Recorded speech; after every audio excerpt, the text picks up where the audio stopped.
Nah, fakta dan realitanya, ketika Allah itu menyebutkan keturunan daripada Nabiullah Ibrahim alaihissalam, di situ disebutkan wa Zakaria, wa Yahya, wa Isa, wa Ilyas. Nah, Nabi Isa itu juga disebut sebagai zuriyahnya Nabi Ibrahim, padahal kita sama-sama tahu Nabi Isa itu nggak punya bapak.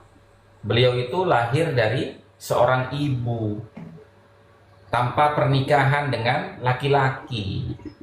Artinya apa?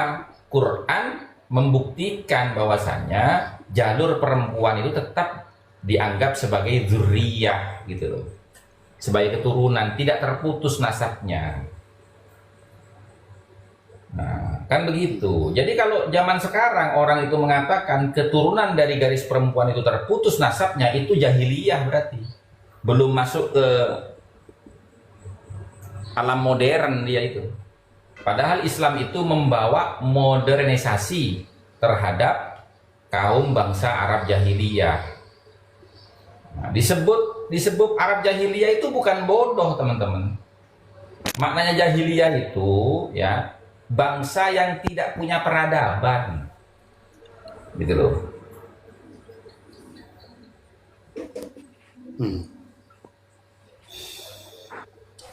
Berarti begitu. kan tidak putus berarti Gus, walaupun perempuan.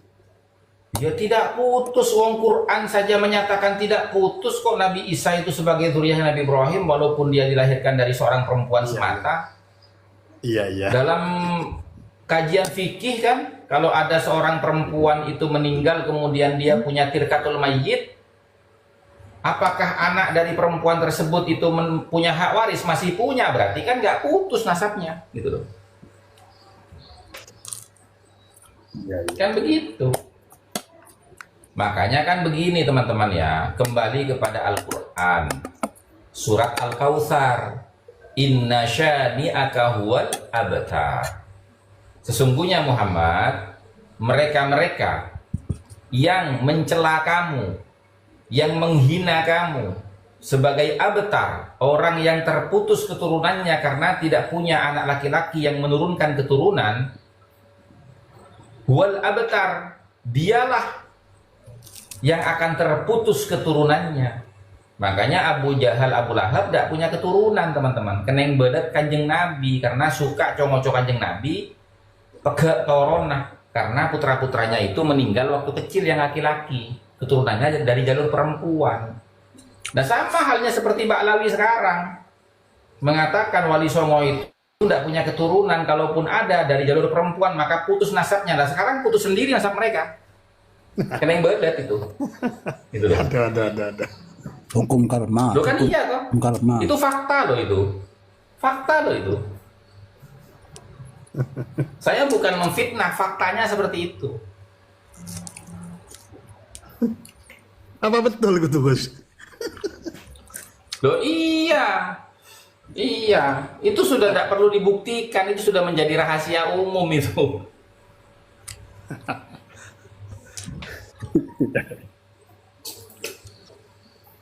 Makanya jangan suka memutus nasab orang. Nanti nasabmu sendiri yang akan diputus sama Allah Subhanahu wa taala, gitu loh. Kecuali memang sudah terputus ya Gus. Nah iya. Lawong dia sendiri nasabnya nggak jelas nyambung kemana kok tiba-tiba mau mengklaim nasabnya Wali Songo putus tidak punya keturunan. Ya kamu sendiri akhirnya yang ketahuan tidak punya turunan. Kan gitu. Tapi kan Gus, kiai sepuh dulu kan kok banyak yang takdim begitu Gus? Apa bagaimana Gus? Nah, sekarang begini ya, kiai-kiai kita takzim kepada mereka ini ya berdasarkan apa? Coba takzimnya para kiai itu berdasarkan apa? Ya Kan pokoknya begini kiai-kiai kita itu. Enggak kan begini kiai-kiai kita itu ya. Contoh misalkan nih, coba kita ambil contoh seperti misalkan lah ya, kiai siapa lah itu. Coba ketika kedatangan Habib dengan kedatangan Gus Dur, mana yang lebih dipersiapkan? Coba, Maksudnya dari jawab aja itu. Dari sisi penghormatannya kan? Coba, apakah kiai itu lebih menghormati Habib ketika datang ke pondoknya, atau para kiai itu lebih menghormati Gus Dur ketika datang ke pondoknya? ya kalau sekarang seandainya ada ya Gus Dur, Gus. Loh, enggak, kita kan bicara kiai zaman dulu kan? Oh, Sampean tadi kan mengatakan kenapa kiai-kiai kita zaman dulu itu kok percaya nasabnya Habib, itu kan begitu sampean pertanyaannya. Makanya saya Iya, kembalikan iya. ke zaman dulu, gitu loh. oh, iya. Artinya apa? Artinya di situ para kiai kita itu menghormati para habaib itu bukan karena nasabnya, tapi apa? Karena keilmuannya, kan begitu. Buktinya, ayo, siapa di sini yang orang Bangkalan Madura? Coba, sekarang ingat nggak? Dulu zamannya Ki Abdullah Syahal, itu setiap pagi jam 9, itu para habib udah jejer itu di depan pondok itu. Nanti Ki Abdullah Syahal setelah sholat duha, beliau keluar. Ya. Nah, beliau keluar, ya kan? Kemudian apa? Beliau ngasih makan burung-burungnya, burung darahnya itu, kemudian dibagi-bagikan uang itu ke para habib itu 25.000, 25.000, 25.000. Coba. Iya benar, saya tahu sendiri itu. Lah iya. Nah sekarang bedakan ketika Gus Dur datang ke Madura, apakah Ki Abdullah itu asalaman segeme ebu de Gus Dur? Iya. Nggak begitu teman-teman, gitu loh. Tapi apakah itu bukan membuktikan bahwa Abdullah itu mempercayai Habib, Gus? Loh enggak, artinya kan begini loh, ya kan? Kalau sampean menyatakan kiai-kiai dulu itu begitu menghormati Habib, ayo kita bicara fakta sejarah saja. Contohnya Ki Abdullah Sahal Bangkalan. Ki Abdullah Sahal Bangkalan ini kan dulu dijuluki macannya Madura kan? Iya, iya, iya. Gitu loh. Nah, sekarang kita buktikan bagaimana perilaku Ki Abdullah Sahal di hadapan para Ba'alawi saat itu. Hampir setiap hari itu Habib itu acicir. Kayak dentek Ki Abdullah atau uman PC gitu loh. Iya pada ban saya beri kapang ngemis rom Ki Abdullah dek Beb Habib ya. Ya, saya tak ngocak deh saya. Ayah, Saya tak ayah, ngocak ayah. deh. Saya tak ngocak deh. Itu realita kok. Bener. Jangan Ki Abdullah Sahal ya. Mohon maaf nyambung sedikit. Jangankan Ki Abdullah Sahal yang sudah tersohor dan termasyhur di kalangan para ulama Madura dan Jawa. Allah yarham Ki Haji Ahmad Muhtarom. Itu di depan mata saya itu. Ada seorang Habib dari Ampel, dia nunggu banget di depannya. Kiai Ahmad Muhtarom itu lebih mendahulukan saya di hadapannya ketimbang Habib itu. Gitu loh. Jadi ketika Habib itu sudah mulai gelisah, maka Kiai Ahmad Muhtarom itu berpaling. Nah, ini Bib, kalau nggak salah waktu itu di 15.000. Nah, ini Bib sekedarnya saja. Nah, soalnya masih banyak lagi yang mau saya kasih katanya. Dibagi-bagi rezeki itu Bib. Jangan dimonopoli katanya. Injih Yai, mohon pamit, mohon diri. Ya Bib, ya terima kasih. Akhirnya datang Ya. lagi. Dan bila saya bu PC lambat saya menagi Ahmad Muntarom ya banyak kan. Enggak, sebelum Kira itu. di Samsuki 2000. Iya, sebelum kemarin itu tahun berapa ya? 2000 berapa itu? 2010-an gitu. Jadi waktu itu ya sudah bergantian dua orang gitu. Seakan-akan ingin mengambil BLT gitu dari para kiai gitu kan. Memang begitu kan? Memang begitu ya. Nih tempat dawirnya nih Ki Abdullah Sahal, Ki Anwar Nur, ya Ki Ahmad Muhtarom. Itu tempat dawirnya mereka. Tapi satu yang mereka tidak berani ke Ki Zuber. Kenapa? Al-Yamani, Pak. Mau tak tempe yang bikin Zuber kian. Tapi saya. Iya. Gitu. Iya. Jadi Maksudnya, Ki Zubair nggak maksud, berani. Jadi alasan maksudnya, mereka begini teman-teman. maksudnya Al-Yamani apa, Gus? Lah kan Ki Zubair itu kan abahnya Ki Muntasor Al-Yamani kan. Tapi dari Yaman. Bukan Balawi, bukan ya? Bukan. Bukan, Al-Hasani Oh. cuma dia dari Yaman. Jadi begini, dulu itu bahasanya begini. Kenapa Beb sampean kok tidak pernah ke Ki Zubair, tapi Ki Abdullah, Ki Muntarom, Ki Anwar? Siapa yang berani itu? Itu Al-Yamani itu. Nggak mungkin ngasih duit malah marah-marah nanti. Tuh bahasanya. Itu ngomong ke saya loh. Nah sekarang pertanyaan saya kembali ke Bang Musafir. Nah bagaimana dengan Ki Zubair Muntasor? Apakah mau dikatakan dia tidak percaya nasabnya Ba'alawi? Bukan masalah nasab itu teman-teman, bukan. Tapi kalau Ki Abdullah ini dengan kiai yang lain ini, itu kan lebih kepada hadisnya Nabi, ya kan?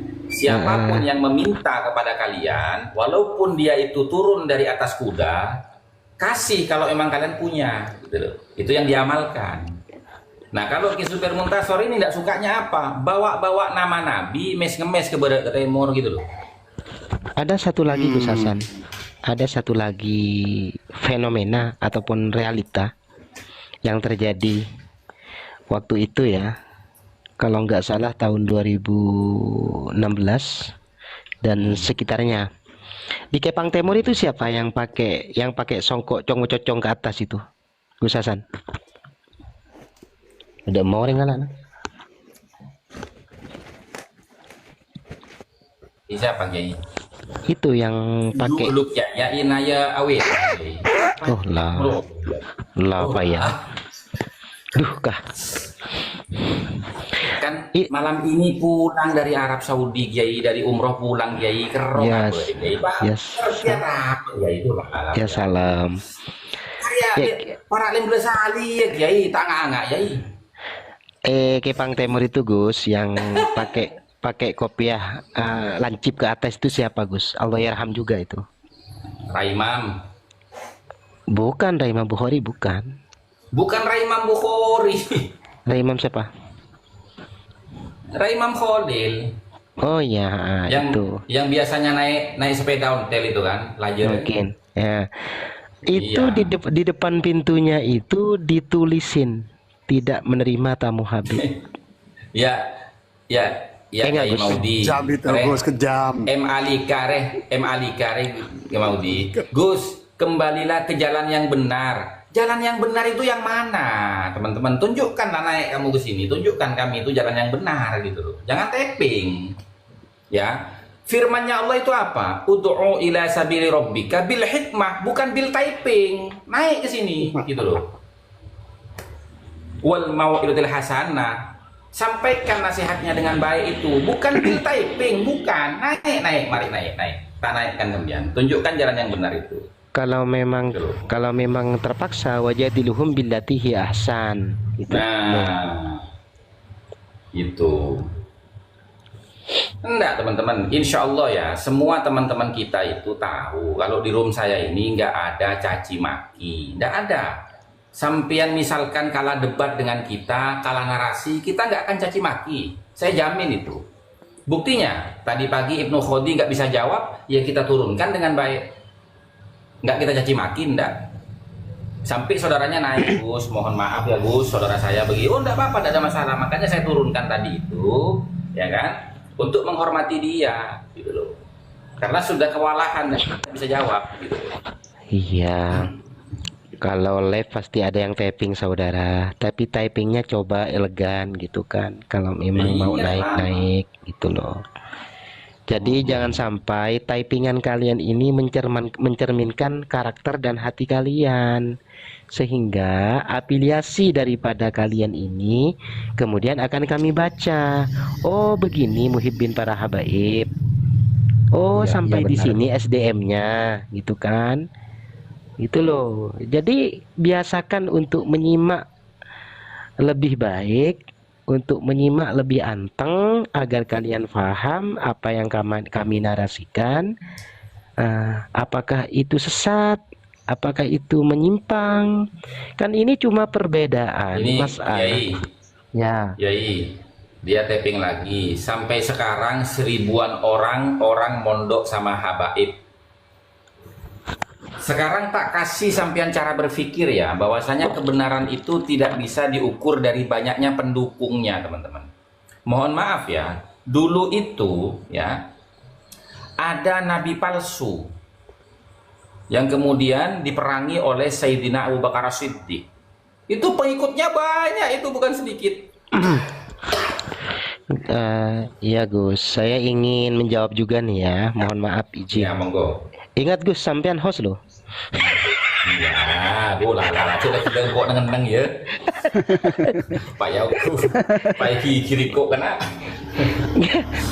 Kak begini, M Alika, kalau sampean berbicara masalah pondok pesantren, kalian, sampean itu ketinggalan gitu loh, ketinggalan kereta, bahwa di Nusantara ini adalah basis, terutama Madura dan Jawa itu adalah basis pesantren sejak mulai ratusan tahun yang silam. Ayo M Alika kamu naik. Ya, Kamu naik M Alika. ratusan tahun yang silam. Nah, bahkan bukan hanya ribuan, ya puluhan ribu. Jadi sebelum Ayo, ada M para Alika habib naik, itu M Alika. mendirikan pondok pesantren, tokoh-tokoh dan sesepuh-sesepuh ulama kami itu sudah lebih dulu mendirikan pondok pesantren, mengajarkan anak-anak pribumi, anak-anak Nusantara, anak-anak daerah setempat untuk dibimbing sehingga mendapatkan ilmu pengetahuan agama, cinta kepada Nabi, cinta kepada Allah, kemudian mengauratkan Teman-teman, ini wirid-wirid Kiai. gitu. Yai, Ya, ini jawabannya Ya. M Alika. Habaib tidak pernah menghina-hina orang. Waduh. Aduh, Sampean aduh. ketinggalan zaman, ketinggalan informasi. Allahu Akbar. Jadi susah untuk menjelaskan secara runut terhadap orang-orang yang ketinggalan informasi, Nggak. yang kurang update. Cereng Muhammad Ali itu Muhammad Ali Al-Kaf itu. Jadi kan lo ngaku cek to mancak ngocai pemerintah, cak ngocai Gus Dur ki lo pai aja. Oh, Jadi- bukan hanya pemerintah dan Gus Dur, NU itu pun juga kena. Itu Iya. jejak digitalnya masih ada, saudaraku. Terus no. Jadi Anda jangan cuci tangan. Kami berdiri di sini, kami bernarasi seperti ini demi mengkonter kata-kata dan narasi-narasi kalian sejak mulai tahun 2019, ya. Dan sebelum itu pun masih banyak lagi framing-framing, narasi-narasi yang diskreditkan pribumi ulama-ulama kami. Banyak. Apakah saya akan buka di sini satu persatu oknumnya? Hah? Assalamualaikum warahmatullahi wabarakatuh. Waalaikumsalam warahmatullahi wabarakatuh. Maaf, ini dipotong ya, Kiai. Silahkan. Waktu bulan kemarin, seorang Habib di Garut Kadungora itu nyebutinnya ke Kiai itu, bahkan ke grupnya nyebutin setan. Itu gimana? Itu kan penghinaan Kayak sudah tadi itu. menyebutkan host itu kan para habaib tidak ada yang menghina kepada kiai. Saya Ya. juga kan simpatisan Habib Lutfi. Jadi saya mah secara individu aja, siapa saja Habib yang menghina ke KNU ya saya nggak ser gitu, bahkan sipil lah gitu. Tapi nggak keseluruhan Nggak respect. Habib. Iya, jadi tolonglah host, jangan berbicara seperti semuanya itu baik semua gitu. Maaf banget. Tuh. Begini Badri, Waktu kemarin kami acara itu mau- tidak acara membicarakan. Maulid Nabi. Begini Badri. Begini Badri ya. Kami itu tidak membicarakan keburukan Ba'alawi secara general. Tidak. Ya. Dari tadi kami itu berdiskusi tentang apa? Tentang kebenaran pengakuan nasab mereka. Ya, yang tidak bisa dibuktikan gitu loh. Ya mohon maaf Badri sekarang. Habib Lutfi itu tidak punya buku Robitoh loh itu. Iya, terus? Tidak punya itu. Hmm.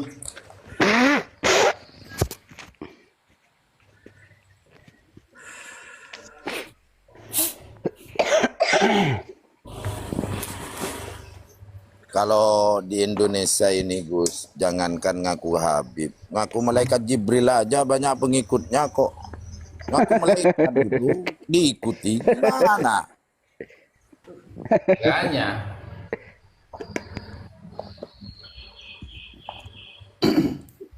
Terus menurut panjenengan gimana Gus? Masalah ya maaf kalau salah. Cuma bertanya. Soal seperti itu, seperti Ustadz Wafi, terus Ustadz Idrus Lomdi itu kan alumni Sidogiri. Apa sesepuh Sidogiri itu pernah mengingatkan gak usah ikut campur soal nasab? Apa enggak Gus? Apa dibiarkan aja? Menurut pandangan Gus gimana?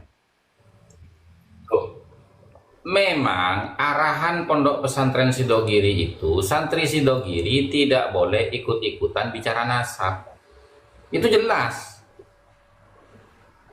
Nah, kemudian Idrus Romli sama Wafi ini ya, itu pernah oleh keluarga Sidogiri itu meminta saya untuk menantang mereka berdua berdebat di pesantren Sidogiri. Itu 2,5 tahun yang lalu, teman-teman.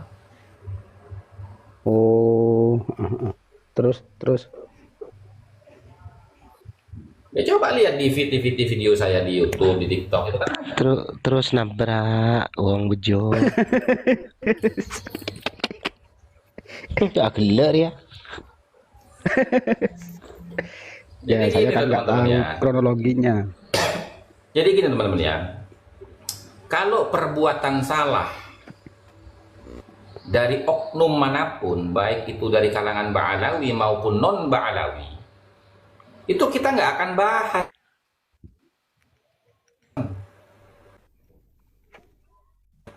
Yang kita bahas itu ya adalah apa? Mereka ini mengaku-ngaku sebagai zuriyahnya Nabi, padahal fakta dan realitanya Naqobah itu menolak pengakuan mereka. Kemudian ya, yang kita bantah itu adalah kitab-kitab mereka yang berisi khurafat yang mereka gembar-gemborkan sebagai bentuk karomah. Nah, ini kan penyesatan akidah namanya. Iya, benar. Dan ini kita nggak peduli mau habibnya siapakah, mau alimkah, apalagi bodoh, nggak peduli kita, gitu loh. Selama Anda mencederai syariat, mencederai akidah, ya, kemudian membelokkan sejarah nusa dan bangsa kita, nah itu pasti kita lawan, gitu loh. Itu Sip. pasti kita lawan. Kayak yang nyebutin setan ke PWI LSE ya. Ya kepada siapa saja, kita nggak hanya fokus kepada PWI, kepada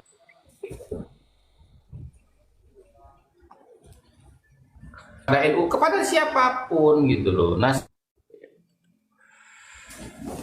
sekarang contoh misalkan begini ya, Habib Lutfi itu membelokkan sejarah, lawan katanya, disuruh di Mekah, kemudian dia itu pulang ke Indonesia, disuruh pamit kepada kakeknya Habib Lutfi. Mana bukti sejarahnya? Iya. Dari dulu kita kecil sekolah di Ma'arif NU, ada pelajaran aswaja ke NU-an, nggak ada cerita itu. Nggak ada. Kok baru-baru ini Iya. ada cerita seperti itu, gitu loh. Nah, jadi begini, ketika kita mengkritik salah satu statement yang salah dari mereka, jangan diartikan kita mempersalahkan semua statement atau tindak laku mereka yang memang faktanya benar, gitu loh. Karena apa? Karena begini teman-teman, jangan mendewa-dewakan siapapun, apalagi Ba'alawi.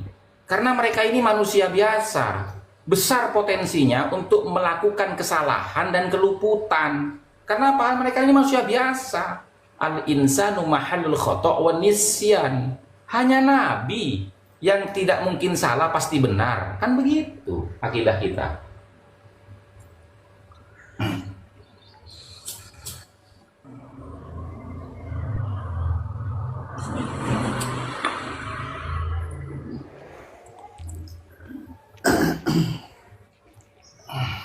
Ya silahkan kalau Ahmad Musyafa mau naik, silahkan, bebas kok kalau mau naik di sini.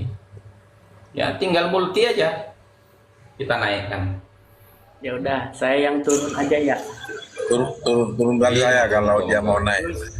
Turunin aja saya. Saya juga Ya, ingin ya Gus. Badri Ini ya. sudah Ya, oke, terima kasih ya Badri. ada acara. Salam kenal Ya, saya. monggo betul. Ya, Santri. Assalamualaikum. ya. Salam. Assalamualaikum warahmatullahi wabarakatuh.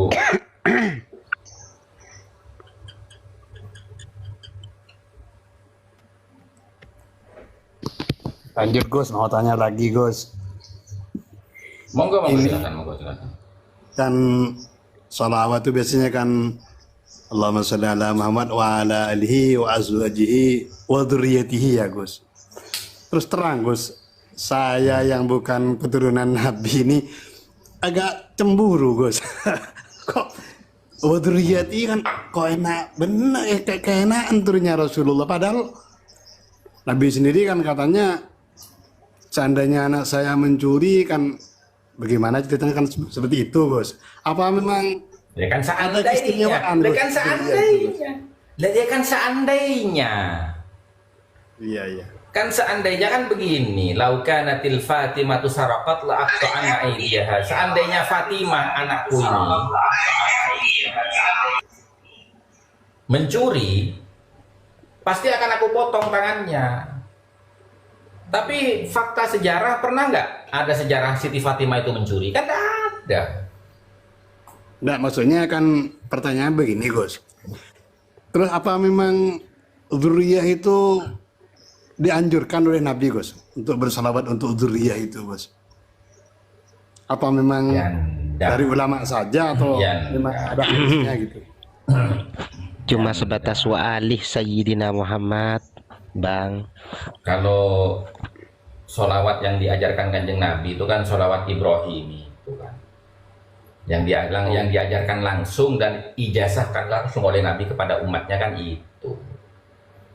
Tuh. Itu nggak ada. Wa azwajihi wa dzurriyyatihi itu nggak ada. Gitu loh. Nggak ada itu. Ngapain anak petani ke sini nih? Assalamualaikum. Apa Orang istimewanya nggak Gus penting kok dzurriyah ngomong. itu Gus? Bagi umat amar ya kan, Gimana? umat umum. Apa memang ada keutamaannya dzurriyah yang sampai sekarang ini Gus, maksud saya di muka bumi ini maksudnya gitu. Ah. Bukan hanya untuk kalangan NU Gus, Yo, termasuk ya. ya golongan lain-lainnya. Maksudnya Ya, dzurriyah itu memang enggak. apa ada Ya. keistimewaannya? Oh gitu.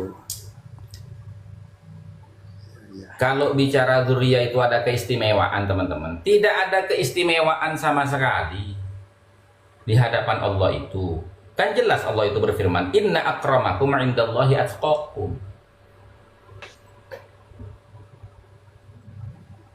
Jadi keistimewaan manusia ini berdasarkan ketakwaannya, bukan nasabnya, bukan. Bahkan itu begini loh ya. Al-Habib Abdullah bin Alwi Al-Haddad itu dalam kitabnya Nasaihud Diniyah wal Wasayal Imaniyah, ya, silahkan di cross check di situ. Ayo Musyafa kamu naik kalau memang saya dibilang pendapatnya ngawur. Ini saya pakai kitabnya Ba'alawi loh. Nasaihud Diniyah wal Wasayal Imaniyah karya daripada Al-Habib Abdullah bin Alwi Al-Haddad. Ayo naik kamu. Naik kamu. Sebelum saya jelaskan nih. Marah, kamu Musyafa aja. Marah aja privat, aku aja privat. Engkau lebur mau orang kamu kaki aja. Beliau itu menjelaskan tentang fadilahnya orang bertakwa. Bagaimana fadilahnya orang bertakwa kata beliau?